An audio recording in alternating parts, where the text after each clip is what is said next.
हम कथा सुनाते राम सकल गुण धाम की। हम कथा सुनाते राम सकल गुण धाम की। ये रामायण है पुण्य कथा श्री राम की। ये रामायण है पुण्य कथा श्री राम की। जम्बूदीपे भरत खंडे आर्यावर्ते भारतवर्षे एक नगरी है विख्यात अयोध्या नाम की। यह जन्म भूमि है परम पूज्य श्री राम की। यह जन्म भूमि है परम पूज्य श्री राम की। यह रामायण है पुण्य कथा श्री राम की। यह रामायण है पुण्य कथा श्री राम की। श्रीमद् वाल्मीकि रामायण भारत का स्वर्णिम महाकाव्य। 52वां सर्ग। तापसी स्वयं प्रभा के पूछने पर वानरों का उसे अपना वृत्तांत बताना और उसके प्रभाव से गुफा के बाहर निकलकर समुद्र तट पर पहुंचना। तत्पश्चात जब सब वानरी उत्पत्ति खा पी कर विश्राम कर चुके, तब धर्म का आचरण करने वाली वह एकाग्रहदया तपस्विनी उन सब से इस प्रकार बोली। वानरों, यदि फल खाने से तुम्हारी थकावट दूर हो गई हो और यदि तुम्हारा वृत्तांत मेरे सुनने योग्य हो तो मैं उसे सुनना चाहती हूं। उसकी यह बात सुनकर पवन कुमार हनुमान जी बड़ी सरलता के साथ यथार्थम बात कहने लगे। देवी, संपूर्ण जगत के राजा दशरथ नंदन श्रीमान भगवान राम, जो देवराज इंद्र और वरुण के समान तेजस्वी हैं, दंडकारण्य में पधारे थे। उनके साथ उनके छोटे भाई लक्ष्मण तथा उनकी धर्मपत्नी विदेहनंदिनी सीता भी थीं। जनस्थान में आकर रावण ने उनकी स्वीका बलपूर्वक अपहरण कर लिया। श्रेष्ठ वानरों के राजा वानर जातीय वीरवर सुप्रिय महाराज श्री रामचंद्र जी के मित्र हैं, जिन्होंने इन इद आदि प्रधान वीरों के साथ हम लोगों को सीता की खोज करने के लिए अगस्त्य सेवित और यमराज द्वारा सुरक्षित दक्षिण दिशा में भेजा है। उन्होंने आज्ञा दी थी कि तुम सब लोग एक साथ रहकर विदेश कुमारी सीता सहित उस इच्छानुसार रूप धारण करने वाले राक्षसराज रावण का पता लगाना। हमने यहाँ का सारा जंगल छान डाला।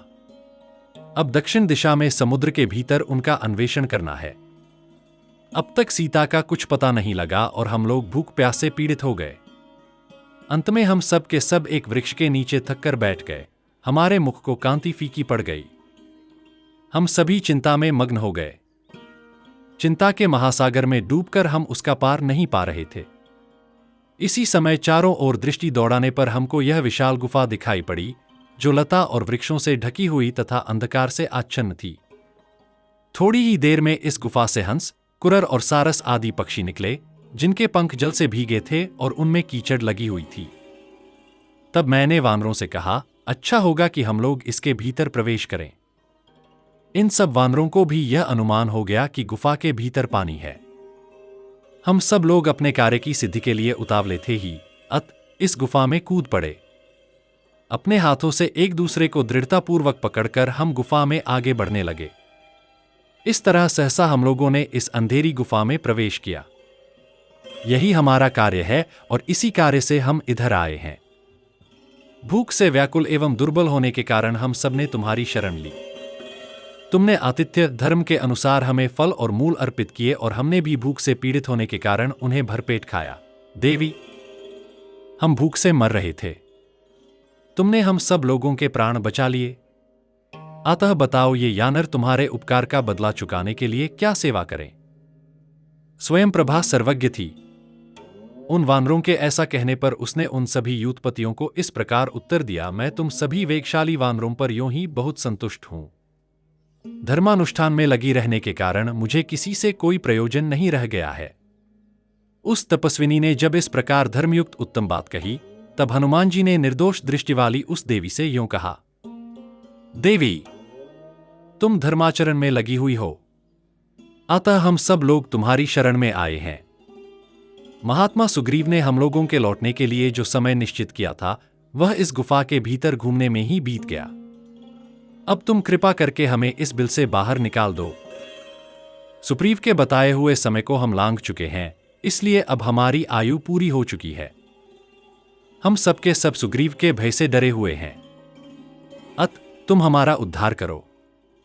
धर्मचारिणे, हमें जो महान कार्य करना है उसे भी हम इस गुफा में रहने के कारण नहीं कर सके हैं। हनुमान जी के ऐसा कहने पर तापसी बोली, मैं समझती हूं जो एक बार इस गुफा में चला आता है उसका जीते जी यहां से लौटना बहुत कठिन हो जाता है।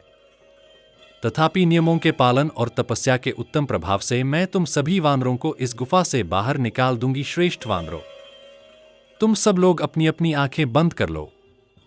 आंख बंद किए बिना यहां से निकलना असंभव है।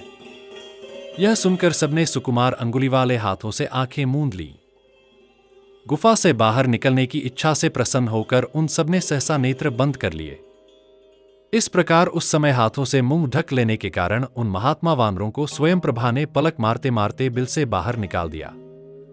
तत्पश्चात यहां उस धर्मप्रायणा तापसी ने उस विषम गुफा से बाहर निकले हुए समस्त वानरों को आश्वासन देकर इस प्रकार कहा, श्रेष्ठ वानरों, यह रहा नाना प्रकार के वृक्षों और लताओं से व्याप्त शोभाशाली विंध्यगिरि।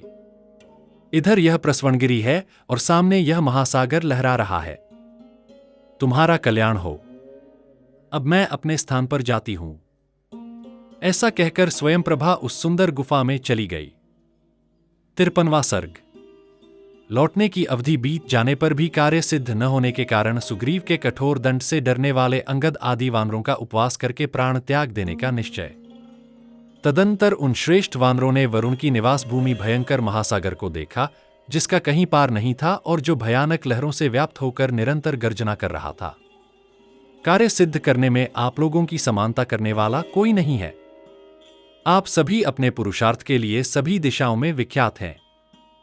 इस समय वानरराज सुग्रीव की आज्ञा से मुझे आगे करके आप लोग जिस कार्य के लिए निकले थे उसमें आप और हम सफल न हो सके। ऐसी दशा में हम लोगों को अपने प्राणों से हाथ धोना पड़ेगा, इसमें संशय नहीं है। भला वानरराज के आदेश का पालन न करके कौन सुखी रह सकता है। स्वयं सुग्रीव ने जो समय निश्चित किया था उसके बीत जाने पर हम सब वानरों के लिए उपवास करके प्राण त्याग देना ही ठीक जान पड़ता है। सुग्रीव स्वभाव से ही कठोर हैं। फिर इस समय तो ये हमारे राजा के पद पर स्थित हैं। जय हम अपराध करके उनके पास जाएंगे तब ये कभी हमें क्षमा नहीं करेंगे। उल्टे सीता का समाचार न पाने पर हमारा वध ही कर डालेंगे। अतः हमें आज ही यहां स्त्री, पुत्र, धन संपत्ति और घर द्वार का मोह छोड़कर मरणांत उपवास आरंभ कर देना चाहिए। यहां से लौटने पर राजा सुग्रीव निश्चय ही हम सबका वध कर डालेंगे। अनुचित वध की अपेक्षा यहीं मर जाना हम लोगों के लिए श्रेयस्कर है। सुग्रीव ने युवराज पद पर मेरा अभिषेक नहीं किया है। अनायास ही महान कर्म करने वाले महाराज श्रीराम ने ही उस पद पर मेरा अभिषेक किया है।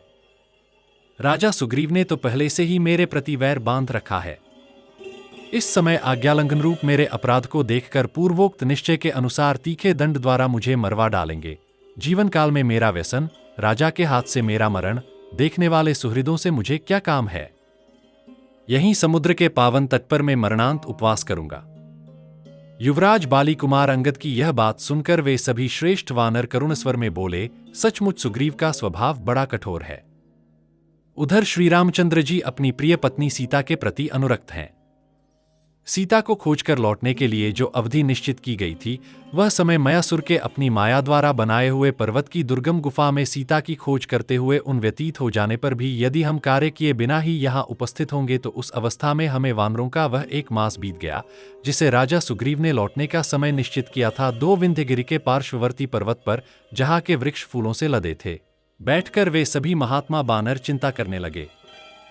जो वसंत ऋतु फलते हैं उन आम आदि वृक्षों की डालियां को मंजरी एवं फूलों के अधिक भार से झुकी हुई तथा सैकड़ों लता वेलों से व्याप्त देख वे सभी सुग्रीव के भय से थर्रा उठे। वे शरद ऋतु में चले थे और शिशिर ऋतु आ गई थी, इसीलिए उनका भय बढ़ गया था। वे एक दूसरे को यह बताकर कि अब वसंत का समय आना चाहता है, राजा के आदेश के अनुसार 1 मास के भीतर जो काम कर लेना चाहिए था वह न कर सकने या उसे नष्ट कर देने के कारण भय के मारे पृथ्वी पर गिर पड़े। तब जिनके कंधे सिंह और बैल के समान मांसल थे, भुजाएं बड़ी बड़ी और मोटी थीं तथा जो बड़े बुद्धिमान थे वे युवराज अंगद उन श्रेष्ठ चांद्रों तथा अन्य वनवासी कपियों को यथावत सम्मान देते हुए मधुर वाणी से संबोधित करके बोले, वानरो, हम सब लोग वानरराज की आज्ञा से आश्विन मास बीतते बीतते 1 मास की निश्चित अवधि स्वीकार करके सीता की खोज के लिए निकले थे, किंतु हमारा यह 1 मास उस गुफा में ही पूरा हो गया। क्या आप लोग इस बात को नहीं जानते? हम जब चले थे तब से लौटने के लिए जो मास निर्धारित हुआ था वह भी बीत गया, अतः अब आगे क्या करना चाहिए? आप लोगों को राजा का विश्वास प्राप्त है। आप नीति मार्ग में निपुण हैं और स्वामी के हित में तत्पर रहते हैं, इसीलिए आप लोग यथा समय सब कार्यों में नियुक्त किए जाते हैं। देखकर और विदेह कुमारी का दर्शन किए बिना ही हमें लौटा हुआ जानकर श्री रामचंद्र जी का प्रिय करने की इच्छा से सुग्रीव हमें मरवा डालेंगे, इसमें संशय नहीं है। अतः अपराधी पुरुषों का स्वामी के पास लौटकर जाना कदापि उचित नहीं है। हम सुग्रीव के प्रधान सहयोगी या सेवक होने के कारण इधर उनके भेजने से आए थे। यदि यहीं सीता का दर्शन करके अथवा उनका समाचार जानकर वीर सुप्रीच के पास नहीं जाएंगे तो अवश्य ही हमें यमलोक में जाना पड़ेगा। भय से पीड़ित हुए उन वानरों का यह वचन सुनकर तार ने कहा, यहां बैठकर विषाद करने से कोई लाभ नहीं है। यदि आप लोगों को ठीक जचे तो हम सब लोग स्वयं प्रभा की उस गुफा में ही प्रवेश करके निवास करें। यह गुफा माया से निर्मित होने के कारण अत्यंत दुर्गम है। यहां फल फूल, जल और खाने पीने की दूसरी वस्तुएं भी प्रचुर मात्रा में उपलब्ध हैं। अतः उसमें हमें न तो देवराज इंद्र से, न श्री रामचंद्र जी से और न वानरराज सुग्रीव से ही भय है। तार की कही हुई पूर्वोक्त बात, जो अंगद के भी अनुकूल थी, सुनकर सभी वानरों को उस पर विश्वास हो गया। वे सब के सब बोल उठे, बंधुओं, हमें वैसा कार्य आज ही अविलंब करना चाहिए जिससे हम मारे न जाएं।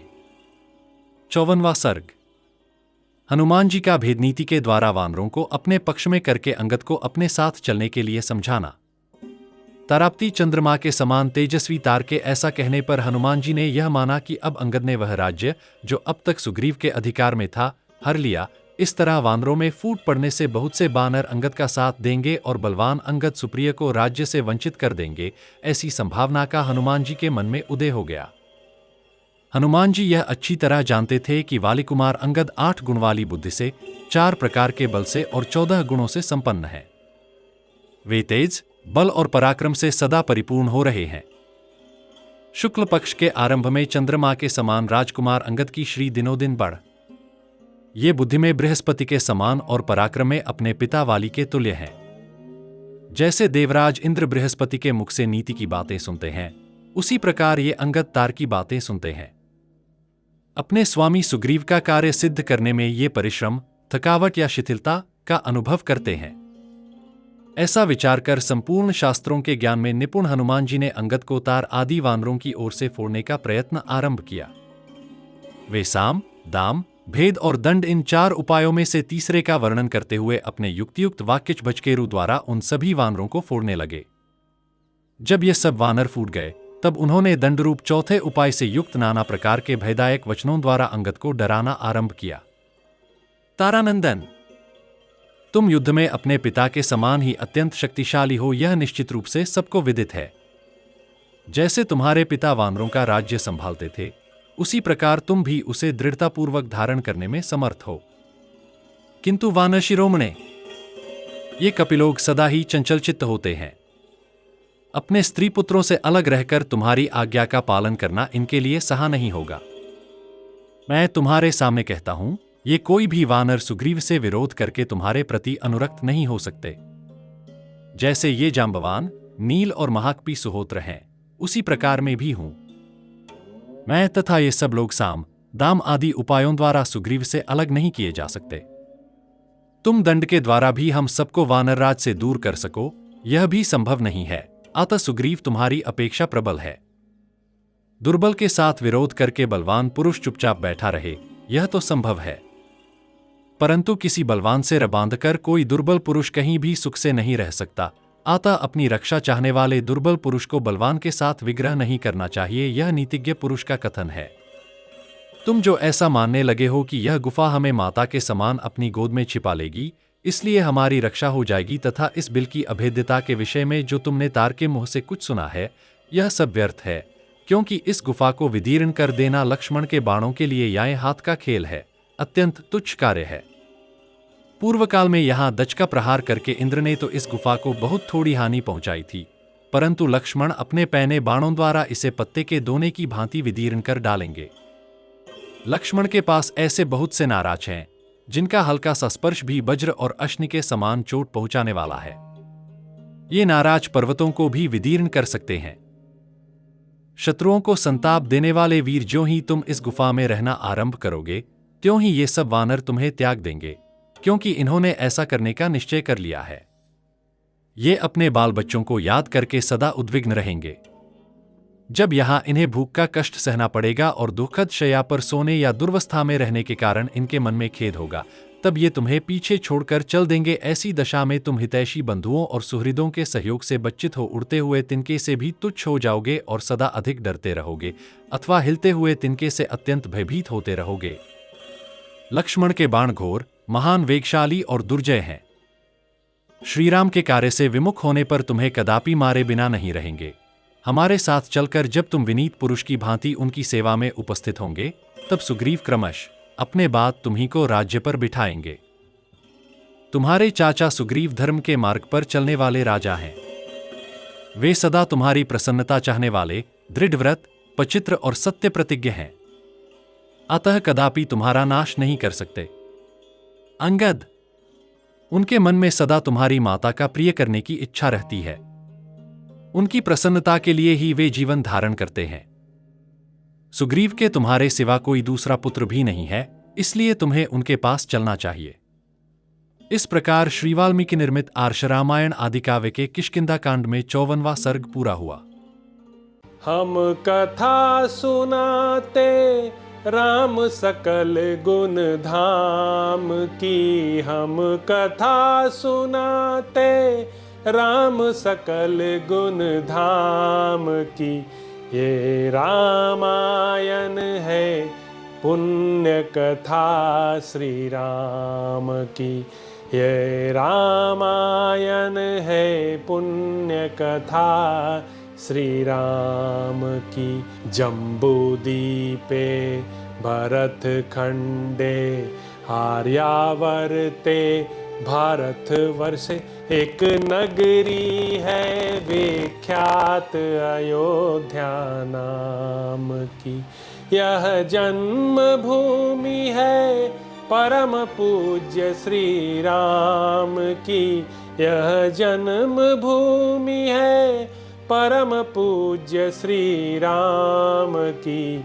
यह रामायण है पुण्य कथा श्री राम की, यह रामायण है पुण्य कथा श्री राम की।